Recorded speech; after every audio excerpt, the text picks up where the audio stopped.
गुरुर्ब्रह्मा गुरुर्विष्णू गुरुर्देव महेश्वरा गुरुः साक्षात् परब्रह्म तस्मै श्री गुरुवे नमः.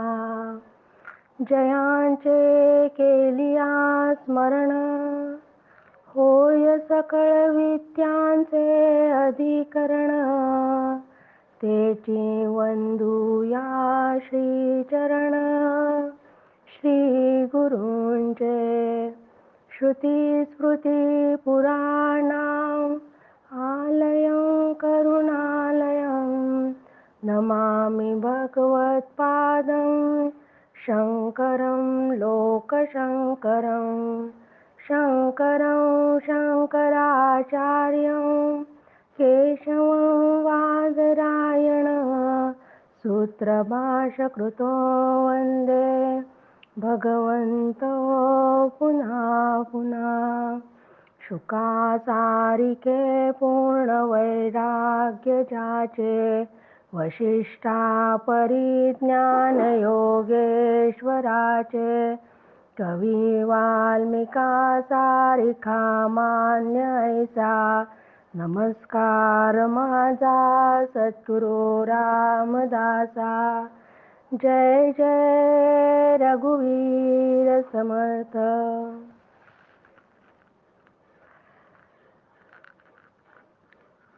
सद्गुरू प्रल्हाद महाराज डॉक्टर काका व आदरणीय मंदाताईंना वंदन करते. जयश्रीताईंनाही वंदन करते. दासबोध अभ्यास वर्गासाठी जमलेल्या तुम्हा सर्व श्रोत्यांना वंदन करते. आज आपल्या निरूपणाचा दशक 6 समास 10 अनिर्वाच्य. मनुष्य देहात आल्यानंतर जो त्याचं सगळ्यात मोठं ध्येय काय असावं तर जीव ब्रह्म ऐक्य म्हणजेच जीवाशी शिवाचं ऐक्य होणं. आणि असा हा अनिर्वाच्य क्षणासाठी जीव आयुष्यभर तळमळत असतो. तो समाधीचा अवस्था कशी असते, आत्मनिवेदनाची अवस्था कशी असते याचंच वर्णन या समासामध्ये केलेलं आहे. अनिर्वाच्य म्हणजे ज्याचे शब्दात वर्णनच करता येत नाही ते अनिर्वाच्य. या समासात आत्मा स्वसंवेद्य आहे. आत्मानुभव अनिर्वाच्य आहे, पण ही भाषा सद्गुरूंच्या संगतीशिवाय समजत नाही असे सांगितले. शब्दबोध झाला की शब्दांचे काम संपते. शब्दांची मर्यादा लक्षात घ्यावयास हवी. जर आत्मज्ञान झाले नाही तर वेदांत शास्त्राचे अध्ययन व्यर्थ आहे आणि आत्मज्ञान झाल्यानंतरही वेदांत शास्त्र हे केवळ शब्द असल्याने मागे पडते. ही या समासाची मध्यवर्ती कल्पना आहे. प्रत्येक जीवाला समाधानाची सुखाची तळमळ असणे हा जीवाचा मूळ स्वभावच आहे. की जसं आपला जर जन्म कुठेतरी एखाद्या छोट्या गावात झालेला असेल आणि कालांतराने आपण नोकरीच्या निमित्ताने दुसऱ्या गावांमध्ये जातो, तेव्हा आपल्याला आपलं जन्मगाव एकदा तरी जाऊन पाहूनच यावंसं वाटते. अगदी तसंच जीवाचं पण आहे की जिथून मी आलो आहे ते स्थान मला एकदा जाऊन पाहावंसंच वाटते. आणि असं झालं ते एकदा पाहून आलं की जीवाला कसं समाधान वाटते आपलं जन्मगाव पाहून आलं की. तसंच इथे सुद्धा आहे की एकदा त्या परमात्म्याची भेट झाली, ओळख झाली की तिथे समाधान मिळाले की जीव शांत होतो. शांती ही 2 प्रकारची आहे. एक देहबुद्धीची असते आणि आत्मबुद्धीची. तर देहबुद्धीची असते म्हणजे इच्छासारखे घडले की आनंद मिळतो, पण त्यापासून मिळणारा आनंद तात्पुरता असतो. आणि आत्मबुद्धीची शांती मिळाली की कायमस्वरूपी आनंद समाधान प्राप्त होते. जीव शिव ऐक्य हा अनुभव हेच खरे समाधान होय. असे समाधान मिळवणारे संत श्रीगुरू असतात. त्यांना अनुभव आलेला असतो तेच मोक्ष सुख होय. पहिल्या 1 ते 4 ओव्यांमध्ये समर्थ आपल्याला सांगत आहेत, समाधान पुसता काही म्हणती बोलिजे ऐसे नाही, तरी ते कैसे आहे सर्वही निरोपावे श्रीराम. मुक्याने गुळ खादला, गोडी नये सांगाव्याला, याचा अभिप्राव मजला निरोपण कीजे श्रीराम. अनुभवी पुसो जाता, म्हणती नये की सांगता, कोणापाशी पुसो आता समाधान श्रीराम. जेथे अगम्य सांगती, नये माझी प्रचिती, विचार बैसे माझे चित्ती, ऐसे करावे श्रीराम. की शिष्य विचारतो आहे की अशा मोठ्या मोठ्या जाणकारांना आत्मज्ञानाचा अनुभव कसा असतो, असा मार्मिक प्रश्न शिष्यांनी विचारला. आणि असा प्रश्न जाणकारांना विचारल्यावर ते सांगतात की हा सांगता येण्यासारखा नाही, असं त्यांच्याकडून उत्तर मिळते. त्यासाठी समर्थ इथं एक दृष्टांत देत आहेत की एखाद्या मुक्याने गूळ खाल्ला तर तो गोड आहे हे त्याला कळते, पण तरीही मुकेपणामुळे त्याला हे सांगता येत नाही. त्याचप्रमाणे ब्रह्म मी आहे असा अनुभव आला तरी तो वाणीने सांगता येत नाही असे जाणते सांगतात. अशा या अगम्य ब्रह्मानुभवाचे स्पष्टीकरण मला समजेल असे सांगा, असे शिष्य सद्गुरूंना विनंती करत आहेत. 5 ते 17 असा हा ओव्यांचा गट आहे. आणि त्यात 5व्याच प्रश्नामध्ये समर्थ आपल्याला सांगत आहेत, ऐसे श्रोत्याचे उत्तर, याचे कैसे प्रत्युत्तर, निरोपिजेल तत्पर होऊनी ऐका श्रीराम. जे समाधानाचे स्थळ, की तो अनुभवची केवळ, ते स्वरूप प्रांजळ बोलोन दाऊ श्रीराम. जो बोलासे आकळेना, बोलल्या विणही कळेना, जयासी कल्पिता कल्पना हिंपुटी होय श्रीराम. की आता शिष्याने विचारलेल्या प्रश्नाला वक्ता उत्तर देतो, ते अत्यंत सावधपणाने ऐकायचे आहे.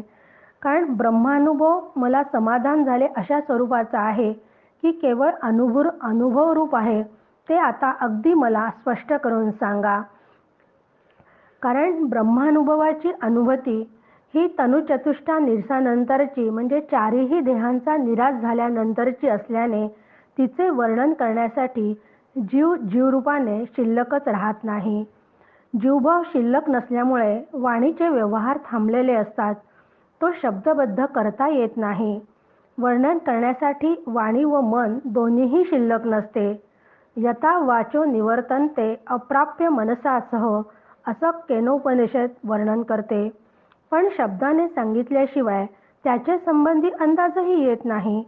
म्हणून ब्रह्मासंबंधी विचार करू लागलो तर विचारच बंद पडतात.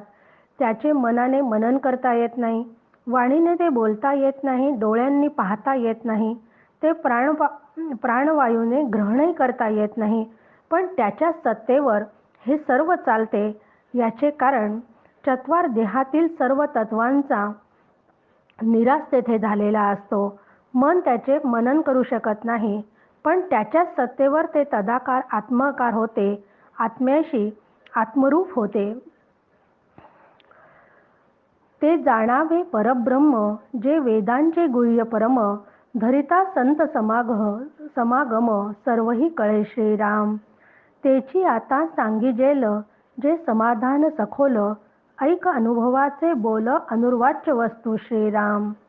सांगता नये ते सांगणे, गोडी कळाया गुळ देणे, ऐसे हे सद्गुरू विणे होणार नाही श्रीराम. सद्गुरु कृपा कळे त्यासी, जो शोधील आपणासी, पुढे कळे अनुभवासी आपे आप वस्तू श्रीराम. की वेदवाङ्मयातले सर्वात गूढ विषय ब्रह्म हा आहे आणि तो जाणून घेण्यातच खरा पुरुषार्थ आहे. म्हणून हे ब्रह्मतत्व जाणून घेण्यासाठी संत आणि सद्गुरूंच्या सहवासात त्याचं संपूर्ण त्याच्या स्वरूपाचं यथार्थ आकलन करून घ्यायला हवे. म्हणून पूर्ण समाधान होईल अशा रीतीने अनिर्वाच्य ब्रह्मासंबंधी मी घेतलेला अनुभव तुम्हाला सांगेन, असे वक्ता ठामपणे सांगत आहे. पण असा अनुभव सांगणे म्हणजे काय, तर असे बोलणे म्हणजे अरूपाचे रूप दाखविण्यासारखेच आहे. म्हणून की जे शब्दांनी बोलता येत नाही ते सांगणे हे सद्गुरूंशिवाय शक्य नाही. कारण सद्गुरूंचा प्रत्यक्ष अनुभव आहे आणि त्यामुळे सद्गुरूंच्या मदतीशिवाय हे बोलणे कदापिही शक्य नाही. ज्यांना सद्गुरूंचा कृपाप्रसाद लाभला आहे तो मीचा अंतरंगात शोध घेऊ लागतो व त्याला त्या शोधातूनच सहजपणे ब्रह्मानुभव येतो. दृढ करुनिया बुद्धी आधी घ्यावी आपशुद्धी तेने लागे समाधी अकस्मात श्रीराम. की सद्गुरूंनी सांगितलेल्या सोहम साधनेवर जेव्हा साधक रूढ होतो तेव्हा एकदा त्या साधनेवर रूढ झाल्यावर त्याची बुद्धी दृढ झाली की जशी जशी ती बुद्धी दृढ होत जाते तसे अचानक समाधी लागून जाते. जे व्हायचे आहे ते आपोआप होऊन जाते. स्वचा शोध तेथेच थांबतो. त्यावेळेस स्थूल सूक्ष्म कारण देहाचा विसर पडलेला असतो आणि साधक महाकारण देहामध्ये प्रवेश करतो आणि महाकारण देहामध्ये सोहम सोहम असे म्हणता म्हणता सूक्ष्म बुद्धवृत्ती सोहमशी तदाकार होऊ लागते. ती सोहममध्ये रमते.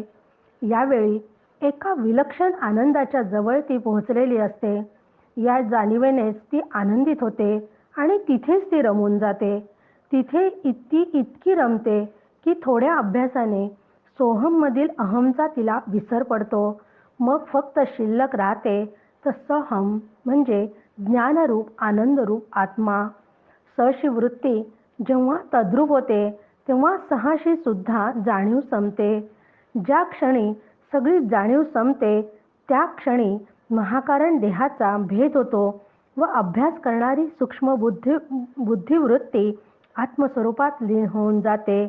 तेव्हा जाणीव नेणीव हे दोन्हीही प्रांत संपलेले असतात. कुठल्याच प्रकारची तिथे जाणीव राहत नाही. चारी देहाचा निराश झाल्याने मनाचे उन्मन झालेले असते. जीव आत्मरूप झालेला असल्याने तेथे फक्त आत्मा उरतो. यालाच चित्ताचा चैतन्यात लय म्हणतात. आणि असा चित्ताचा चैतन्यात लय झाल्यानंतरची जी अवस्था तीच समाधीची अवस्था. तीच अनुभूती आत्मानुभूती आत्मदर्शन आत्मसाक्षात्कार होय. हे ऐक्य अनादिसिद्ध आहे. ते आपले मूळचे स्वरूप आहे. ते कुठून बाहेरून मिळवावे लागत नाही. तर ऐक्याचे असलेलेच अज्ञान फक्त आपल्याला त्यासाठी घालवावे लागते आणि अज्ञान घालवण्यासाठी संत संगती ज्ञान मिळवून त्याचा अनुभव घ्यावा लागतो. आपले मूळ बरे शोधिता आपली तो माईक वार्ता पुढे वस्तुच तत्वता समाधान श्रीराम. की अशा या समाधी अवस्थेत स्वला हरवल्यावर काय होते ते सांगताच येत नाही. त्यातून उठल्यावर त्या काळात आलेल्या स्वरूपानंदाचा संस्कार तेवढा कळतो. आनंद समाधान तृप्ती शांती हा त्याचा हळूहळू स्थायीभाव बनतो. जगाचे मिथ्यत्व स्पष्ट झाल्याने जगातील व्यवहाराचे परिणाम होईनासे होतात. जग सत्य नाही हे कळल्यावर त्यात होणाऱ्या घटनांचे परिणाम होत नाही. याचाच अर्थ जगाचा बाध झाल्याने ते असून नसल्यासारखे होते. आत्मा आहे सर्वसाक्षी हे बोलीजे पूर्वपक्षी जो कोणी सिद्धांत लक्षी तोची सिद्ध श्रीराम. की आत्मा सर्वसाक्षी आहे हे बोलणे मग अध्यारोपाचे ठरते. त्यालाच पूर्वपक्ष म्हणजे अलीकडचा विचार म्हटला जातो. तर परमात्म्यामध्ये स्वचा विसर पडणारा अपवादाचा अनुभव आहे तो सिद्धांत पक्ष होय. तोच जीव ब्रह्मक्य सिद्धीला गेलेला सिद्ध असतो. सिद्धांत वस्तू लक्षू जाता सर्व साक्षी हे अवस्था आत्मा तिहुनी परता अवस्थातीत श्रीराम. की ब्रह्मानुभव घेण्याच्या संदर्भात सर्व साक्षी ही पण एक अवस्थाच आहे आणि परमात्मा त्या अवस्थेच्याही पलीकडे आहे.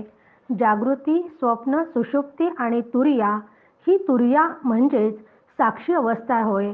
येथे ही थोडी वृत्ती शिल्लकच असते म्हणून साक्षी अवस्थेच्या पलीकडेही परब्रह्म तत्व आहे. आणि आपण ही साक्षी अवस्था समजून घेतली होती. कारण साक्षी अवस्था म्हणजे काय साध्या भाषेत सांगायचा तर त्रयस्थ वृत्तीने पाहणे. आणि साक्षी अवस्थेच्याही पलीकडे असणारं ब्रह्मतत्व त्यामुळे आपल्याला जाणून घेता येते. पदार्थ ज्ञान जेव्हा सरे, द्रष्टा द्रष्टपणे नुरे, ते समयी उतरे फुंज मीपणा श्रीराम. जेथे मुराले मीपण, तेची अनुभवाची खूण, अनुर्वाच्य समाधान, या कारणे बोलिजे श्रीराम. की आता पदार्थमय सृष्टीचा बाध झाल्यानंतर ती सृष्टी पाहणारा द्रष्टा म्हणजे जीव, त्या जीवाचे जीवपण संपते. आतापर्यंत जीव स्वतःला देह समजत होता, जग सत्य समजत होता, कर्तृत्व भोक्तृत्व स्वतःचे समजत होता. या सगळ्या भ्रांतीमधून तो आता सुटला आहे. या सर्वांना तो आतापर्यंत मी समजून वावरत होता तो जीवपणा आता संपुष्टात आला. जीवभाव संपला की मीपणा निघून जातो, तोच ब्रह्मानुभव असतो. तो अनुभव कसा आहे हे जाणणारा व नंतर तो सांगणारा मी न उरल्याने तो अनुभव अनुर्वाच्य असतो. जसं माझ्या हातातली अंगठी जर पाण्यामध्ये पडली तर ती ज्याला पोहता येते, पाण्यामध्ये म्हणजे विहिरीमध्ये जर पडली तर ज्याला पोहता येते तो त्या विहिरीमध्ये उडी मारतो आणि तळाशी जाऊन ती अंगठी काढतो. पण ज्या क्षणाला ती अंगठी त्याच्या हाताला लागते त्या क्षणाला त्याला हे सांगता येत नाही की मला अंगठी सापडली. तो त्या पाण्यातनं वर आल्यानंतरच त्याला तो सांगता येतो. अशीच ही अनुर्वाच्य स्थिती आहे की ज्यावेळेस ब्रह्मानुभव येतो त्यावेळेस मला त्या क्षणाला ते सांगता येत नाही, पण त्या समाधीतून मी बाहेर आल्यानंतर ते आठवते आणि नंतर तो अनुभव आपल्याला सांगता येतो. आणि असं ही सांगता न येणारी जी स्थिती आहे त्यालाच अनुर्वाच्य म्हणतात. अशा अनुर्वाच्य विषयी शंकाचे समाधान वक्त्याने केले. असे समाधान मिळवणे हेच साधकाचे ध्येय आहे. अत्यंत विचाराचे बोल, तरी ते माईक फोल, शब्द सभ्य सखोल, अर्थची अवघा श्रीराम. की अशी ही ब्रह्मसंकल्पना कितीही स्पष्ट करून सांगितली तरी ते सांगणे शब्दमय असल्याने माईक व टाकाऊ असे. शब्दाकरिता कळे अर्थ, अर्थ पाहता शब्द व्यर्थ, शब्द सांगे ते यथार्थ, परी आपण मिथ्या श्रीराम. शब्दाकरिता वस्तू भासे, वस्तू पाहता शब्द नासे, शब्द बोल अर्थ असे, घनवटपणे श्रीराम. शब्दाच्या माध्यमातून अर्थ कळतो आणि अर्थ कळता शब्द निरुपयोगी होतो. म्हणजे शब्दाने जे सांगितले जाते ते खरे असले तरी शब्द शेवटी मिथ्या ठरतो. शब्दामुळे पदार्थांचे ज्ञान होते, पण ज्ञान होता शब्द निवृत्त होतो. म्हणजेच काय की शब्द टरफलाप्रमाणे असला तरी अर्थ आतील दाण्याप्रमाणे असतो. भूसाकरिता धान्य निपजे, धान्य येऊनी भूसा टाकीजे, तैसे शब्द भूस जाणीजे, अर्थधान्य श्रीराम. की मळणी केल्यानंतर कोंड्यातून धान्य काढले जाते, ते घेऊन कोंडात टाकतात आणि शब्द कोंडात टाकतात आणि धान्य घेतात. मग इथे शब्द हा कोंडा असून अर्थ त्या धान्याप्रमाणे आहे. 24वी ओवी. भूस सांडूनी कण घ्यावा, तैसा वाच्यांश त्यजावा, कण लक्षांश लक्षावा, शुद्ध स्वानुभवे श्रीराम. की जसे कोंडा टाकून भुसा टाकून आपण धान्य घेतो त्याप्रमाणे इथे वाच्यार्थ आणि लक्षार्थ त्यांनी सांगितलं आहे. की वाच्यार्थ म्हणजे शब्द आहे आणि लक्षार्थ म्हणजे अर्थ आहे. मग यातील वाच्यार्थ टाकून अर्थ हा लक्षांश घ्यायचा आहे. दृश्या वेगळे बोलीजे, त्यासी वाच्यांश म्हणजे याचा अर्थ तो जाणीचे, शुद्ध लक्षांश श्रीराम. ऐसा जो शुद्ध लक्षांश, तोची जाणावा पूर्वपक्ष, स्वानुभव तो अलक्ष, लक्षिला नवचे श्रीराम. की जेव्हा आपण असं म्हणतो की दृश्य जगतापासून ब्रह्म अलिप्त आहे, या वाक्यामध्ये हे वाक्य म्हणजे वाच्य आहे, पण त्यातील ब्रह्माची अलिप्तता लक्षात घेणे हे लक्ष्य आहे. आपण तत्वमसी या महावाक्याचा अभ्यास केला तेव्हा त्यातला वाच्यार्थाचा त्याग करायचा व लक्षार्थाचा स्वीकार करायचा. त्यासाठी भाग-त्याग लक्षणा वापरून ते समजून घेतले होते. त्यातील असिपदाचा स्वीकार केला होता. हे जसे आपण समजून घेतले आणि त्या भाग-त्याग लक्षणेने तत्त्वमसीचा जो अर्थ कळतो तोच शुद्ध लक्षांश आहे. मग इथेही तसेच करायचे आहे की वाच्यार्थ शब्द आहे आणि लक्षार्थ अर्थ आहे. म्हणून वाच्यार्थातल्या वाक्य सोडून द्यायचे आहे की दृश्य जगतापासून ब्रह्म अलिप्त आहे. या वाक्यातला वाच्य आहे त्यातील ब्रह्माची अलिप्तता लक्षात घ्यायची आहे. या शुद्ध लक्षांश जो आहे की त्यालाच अध्यारोपाची किंवा पूर्वपक्ष म्हणायचे आहे. कारण अपवाद जे ब्रह्म आहे त्याच्या ठिकाणी पूर्व व सिद्धांत असे कोणतेच पक्ष नाहीत. त्यामुळे ते कशाचेच ब्रह्म कशाचेच लक्ष नाही व तत्सापेक्ष ते अलक्षही नाही.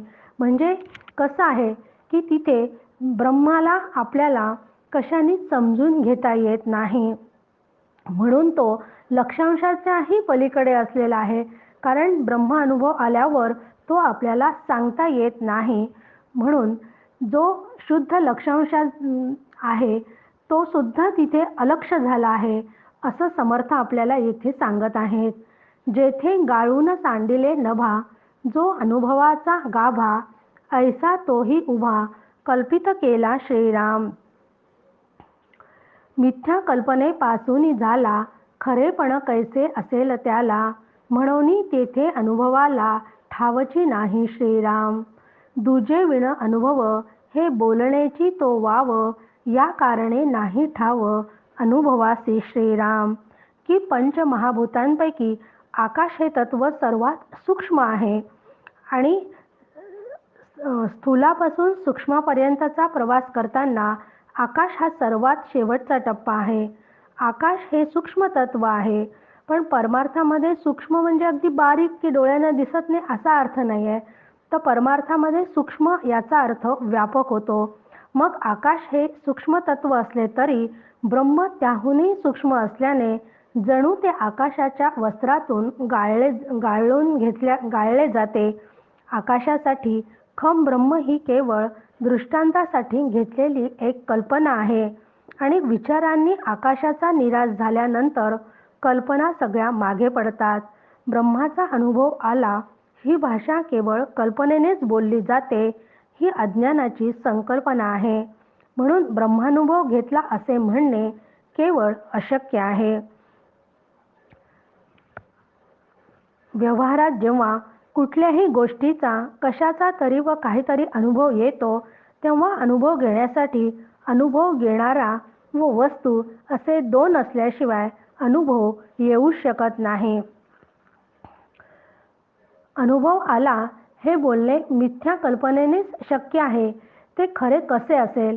कारण ब्रह्म अनुभव ही संकल्पना अज्ञानाची आहे आणि अज्ञानाची असल्यामुळे ब्रह्मानुभव घेतला असं केवळ म्हणणे अशक्य आहे. अनुभव घेणारा आणि अनुभव घेण्याच्या वस्तूपासून वेगळा राहिल्याशिवाय अनुभव आला असे म्हणू शकणार नाही. म्हणून असे कधीच म्हणता येणार नाही.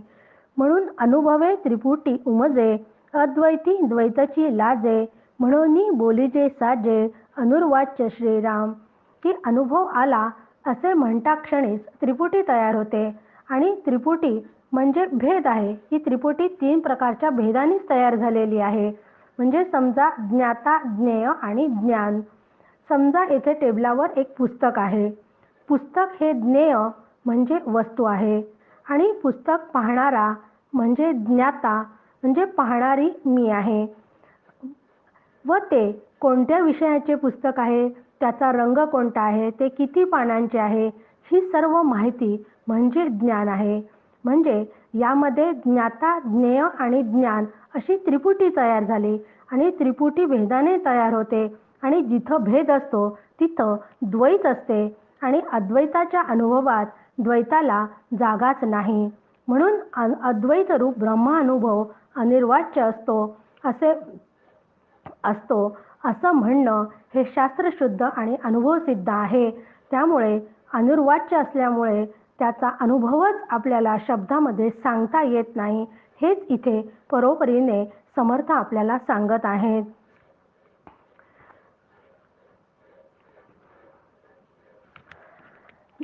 दिवस रजनीचे परिमित्य करावया मूळ आदित्य, तो आदित्य गेलिया उर्वरित, त्यासी काय म्हणावे श्रीराम. शब्द मौन्याचा विचार व्हावया मूळ ओंकार, तो ओंकार गेलिया उच्चार, कैसा करावा श्रीराम. अनुभव आणि अनुभविता सकळ मायेची करिता, ते मायामुळी नसता, त्यासी काय म्हणावे श्रीराम. की दिवस आणि रात्र या दोन्हींनाही सूर्यामुळे अस्तित्व आहे. पण तो सूर्यच नष्ट झाला तर दिवस आणि रात्र या संकल्पना संपून जातात. म्हणजे दिवस आणि रात्र या शब्दांना काही अर्थच उरणार नाही, ते शब्दही उरणार नाहीत. मग त्यासंबंधी आपण बोलणार कसे आहे. म्हणून प्रणवामध्ये समाविष्ट असलेला अ, उ व म या स्वर व व्यंजनांनी तयार होणाऱ्या शब्दावर, कारण ओम हा पहिला प्रणव आहे आणि त्यापासून शब्द बनलेला आहे की त्यातील अ, उ व म या स्वर व व्यंजनांनी शब्द तयार झालेला आहे. मग या शब्दांवर अवलंबून आहे की बोलणे किंवा न बोलणे. पण तो प्रणवच म्हणजे तो ओमच जर नसेल तर स्वर व व्यंजने नष्ट होतील. मग शब्दाचा उच्चार कसा होणे शक्य आहे. त्याचप्रमाणे अनुभव व अनुभव घेणारा हे दोन्हीही मायामय आहेत. मायाच जर मिथ्या व कल्पित असेल तर त्या दोन्हींनाही आपोआपच मिथ्यत्व येते. वस्तू एक आपण एक, ऐसी असती वेगळीक, तरी अनुभवाचा विवेक, बोलो येता सुखे श्रीराम. की मी वेगळा व ब्रह्म वेगळा असं असेल तर मीला ब्रह्माचा अनुभव येतो असं म्हणता येईल. पण जीवरूप मी तत्वतः आत्मरूप ब्रह्मच आहे आणि भ्रमामुळे जीव स्वतःला वेगळा समजतो आहे व त्यामुळे द्वैत निर्माण होते. म्हणून भेदरूप द्वैत व माया दोन्हीही एकरूपच आहेत. वेगळेपणाची माता ते लटिके वंध्येची सुता, म्हणून या अभिन्नता मुळीच आहे श्रीराम. अजन्मा होता निजेला, तेने स्वप्नी स्वप्न देखिला, सद्गुरुस शरण गेला, संसार दुःखे श्रीराम. की भेदरूप वेगळेपणाने जन्म देणारी आई माया ही मुळातच जणू वांत असलेल्या आईची मुलगी आहे. म्हणून भेदरूप द्वैत व माया ही दोन्ही एकरूप आहेत. आता 36व्या ओवीमध्ये समर्थ आपल्याला पुन्हा एकदा वेगळ्या प्रकाराने आत्मनिवेदनच सांगत आहेत. की तिथे एक कथा रूप ते सांगत आहेत की अजन्मा होता निजेला, तेने स्वप्नी स्वप्न देखिला, सद्गुरुस शरण गेला, संसार दुःखे श्रीराम. की इथे अजन्मा म्हणजे काय तर ज्याला जन्म नाही. तत्वतः जीव कधीच जन्माला येत नाही, म्हणून तो जातही नाही. कारण जो जाईल की ज्याला जन्म आहे तो. पण कारण जीव तर आत्मा आहे त्यामुळे त्याला येणे जाणे नाही. तो अजर व अमर आहे. त्याच्या सत्तेवरच जीवाचा संपूर्ण कारभार असतो. हा आत्मा जीवात नसेल तर त्या शरीराला आपण मरण आले म्हणतो. मग जीवाला मरण आहे पण आत्मा मात्र अविनाशी आहे. तोच चैतन्य रूपाने जीवात वास करत असतो. तो आत्मा तू आहेस म्हणजेच तू अजन्मा आहेस. अशा अजन्मा असलेल्या जीवाला जणू अविद्येची झोप लागली. या अविद्यारूप स्वप्नात त्याने स्वप्न पाहिले व त्या स्वप्नात त्याने एक कथा स्वप्नात जे पाहिले ते कथेच्या रूपाने समर्थांनी येथे वर्णन केलेले आहे. मग स्वप्नात स्वप्न पाहिले म्हणजे काय तर दृश्य जड चेतनात्मक दिसणारे हे जगत जे आहे ते ईश्वराचे स्वप्न आहे आणि त्या जगतात असलेला तू एक चेतन जीव आहे. म्हणजे हा जीव ईश्वराच्या जगतरूपी स्वप्नात अविद्यारूपी संसाराचे स्वप्न पाहतो आहे. आणि जीव कसा आहे अविद्येने ग्रासलेला असल्यामुळे त्याला या संसारात अनेक तडाखे बसतात आहे.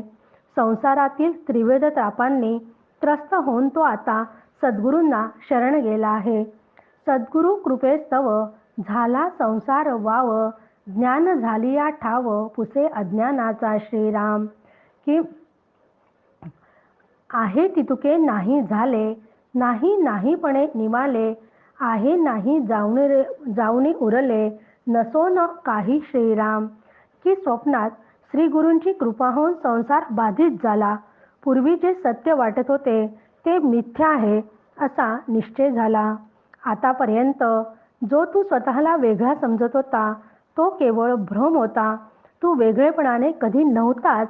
माया ही संकल्पाने आता संपली आहे. म्हणून आहे व नाही असे दोन्हीही नाहीसे होऊन नित्य ब्रह्म तेवढे तिथे उरले. कारण ब्रह्म अस्तित्व व नास्तित्व याहूनही वेगळे आहे. ते दोन्हीही नाही आहे. पण तुला वाटते आहे की तू आता स्वप्नातनं जागा झालास आहे व ब्रह्मानुभव आला आहे असे वाटणे हा पण भ्रमच आहे.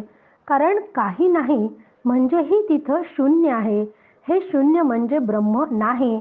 पण इकडे दृश्य तिकडे देव, मध्ये शून्यत्वाचा ठाव, त्यास मंदबुद्धी सव प्राणी ब्रह्म म्हणे. पण या शून्याचा प्रकाशक जो आहे तो मी आहे. आणि या अनुभवालाच शुद्ध ज्ञान म्हणतात.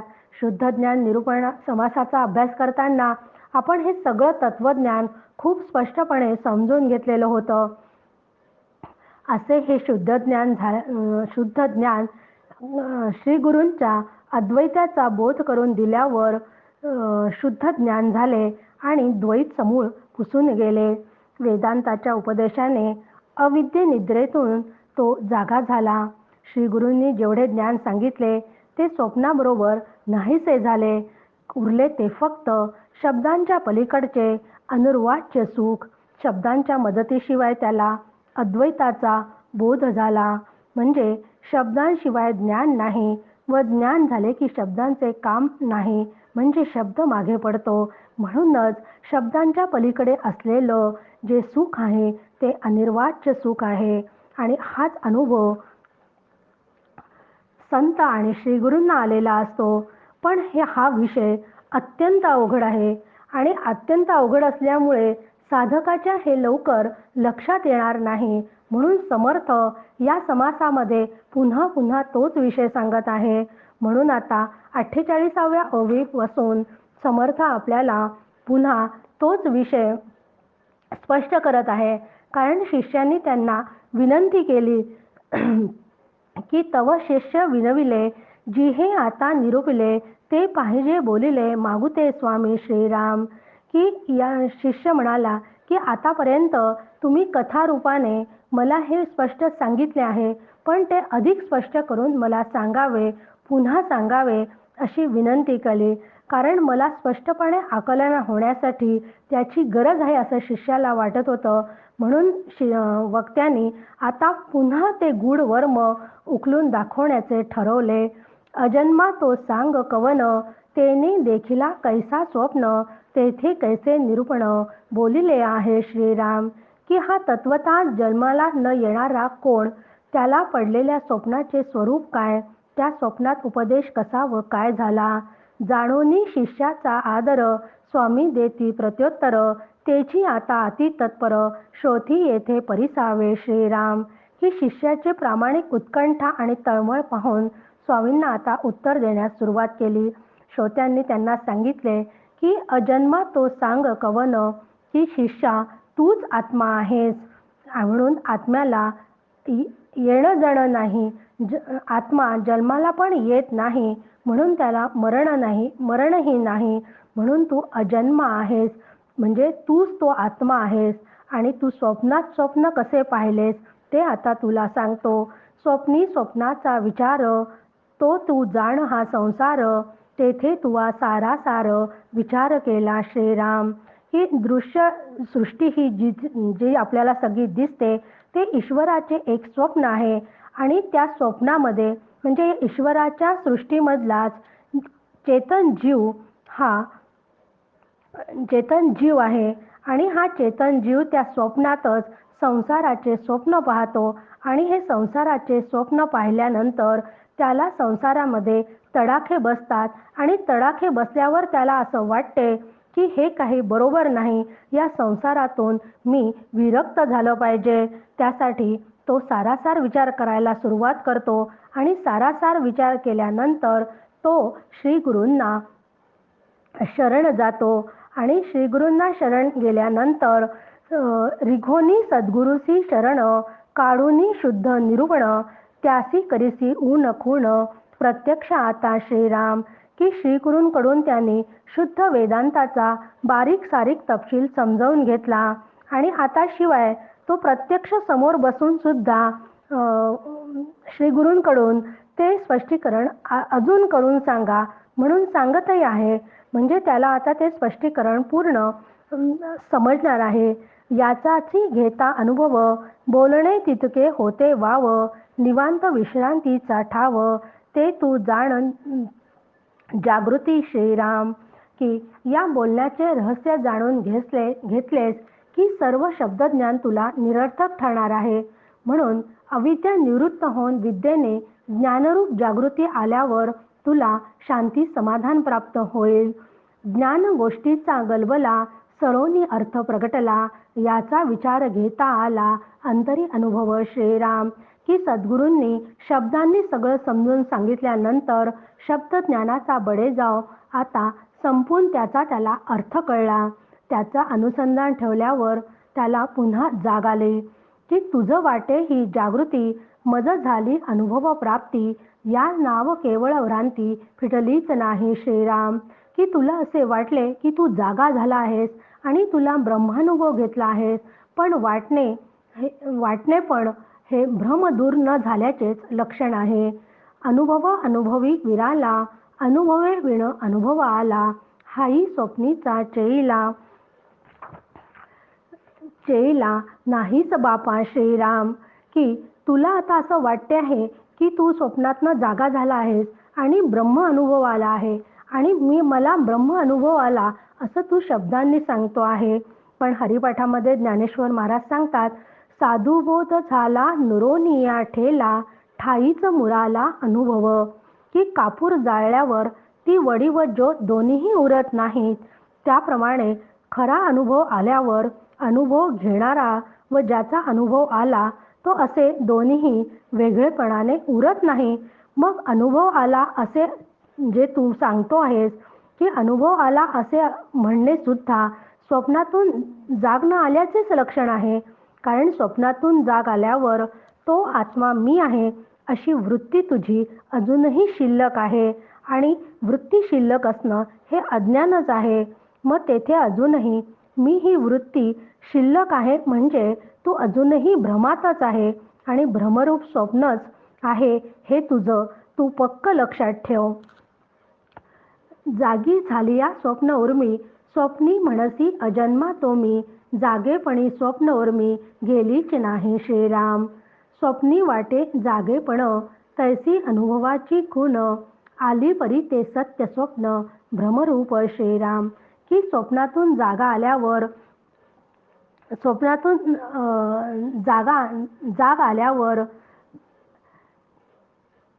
तो न जन्मणारा जीव मी आहे अशी तुझी वृत्ती शिल्लक असेल तर तू स्वप्नातून जागा कुठे आहे. कारण तू सांगतो आहेस की मला अनुभव आला आहे आणि स्वप्नातून जाग आल्यानंतर मला अनुभव आला हा अज्ञानाचा प्रांत आहे.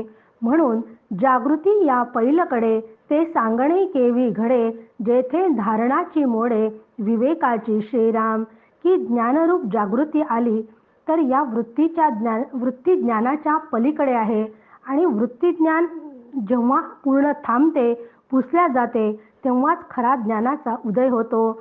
म्हणून ही ज्ञानरूप जागृती मला अनुभव आला ही थोडीशी म्हणजे पहा तिथे तुर्य अवस्था आहे. साक्षी अवस्थेने तो तिथे पाहतो आहे पण तिथे काहीतरी त्याची वृत्ती शिल्लक आहे. म्हणजे अजूनही साधक त्याच्याशी एकरूप झालेला नाही. म्हणून खरी ज्ञानरूप जागृती या वृत्ती ज्ञानाच्या पलीकडे असून ती अनिर्वाच्य आहे. कारण या अवस्थेमध्ये मी जीव नसून ब्रह्म आहे हे वृत्ती ज्ञानही संपूर्णपणे पुसल्या जाते. कारण मला ज्ञान झाले असं सांगायला तिथे कोणीच शिल्लक राहत नाही. म्हणून हे समाधान बोलताची नये ऐसे जाण निशब्दाची ऐसी खूण ओळखावी श्रीराम. म्हणून या समाधानाविषयी काही बोलता न येणे हेच त्याविषयी बोलणे आहे. शब्दरहित त्या शब्दांच्या पलीकडे अनुभवाचे वर्म आहे हे तू जाणून घे. ऐसे आहे समाधान बोलताच नये जाण, इतुकेन बाणली खूण निशब्दाची श्रीराम. की असे हे समाधान शब्दाने न सांगण्यासारखे आहे. यावरून शब्दातीत ब्रह्मानुभवाचे वर्म तुझ्या हाती येईल. म्हणून हे साधकाने कितीही अवघड असले तरी हळूहळू या समाधी अवस्थेपर्यंत किंवा आत्मनिवेदनापर्यंत जाण्याचा प्रयत्न करावा. म्हणून संत व श्री गुरूंच्या कृपा आशीर्वादाने तुम्हा व मला असा अनुभव यावा ही समर्थ चरणी विनंती करते. त्यासाठी सतत त्या परमेश्वराच्या अनुसंधानात नामस्मरणात राहण्याचा आपण प्रयत्न करूयात. जय जय रघुवीर समर्थ.